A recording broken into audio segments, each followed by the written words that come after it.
সাপের কামড়ে মৃত্যু রোধসহ প্রকৃতির অবিচ্ছেদ্য অংশ সাপ হত্যা বন্ধে রংপুর বিভাগে ক্যাম্পেইন শুরু করেছে wild life and snake rescue team in Bangladesh.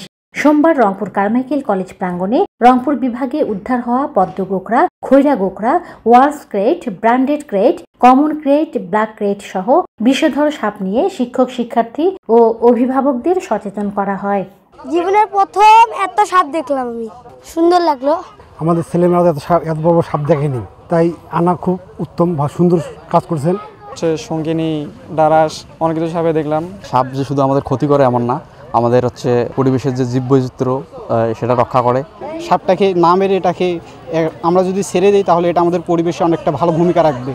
ক্যাম্পেইনে লোকালয়ে সাপের উপদ্রব বৃদ্ধির কারণ ও সাপের কামড় থেকে জীবন রক্ষায় সরকারি উদ্যোগে অ্যান্টিভেনম তৈরির আহ্বান জানান wild life and snake rescue টিমের সংগঠক লিজেন আহমেদ প্রান্ত।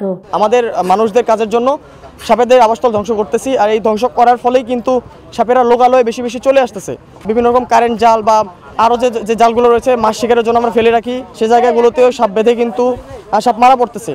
আর দেশে অ্যান্টিভেনম তৈরির একটা ব্যবস্থা করে, সেক্ষেত্রে দেখা যাবে যে এই সংকটগুলো থাকবে না। তখন আমাদের দেশে যদি স্নেক বাইট হয়, রোগী মারা যাওয়ার চান্স অনেকটাই কমে যাবে। ক্যাম্পেইনে খাল, বিল, জলাশয়ে অবৈধ জালের ব্যবহার বন্ধের উপর গুরুত্বারোপ করেন wild life and snake rescue team in Bangladesh. Marina lovely, Bangladesh বেতার, রংপুর।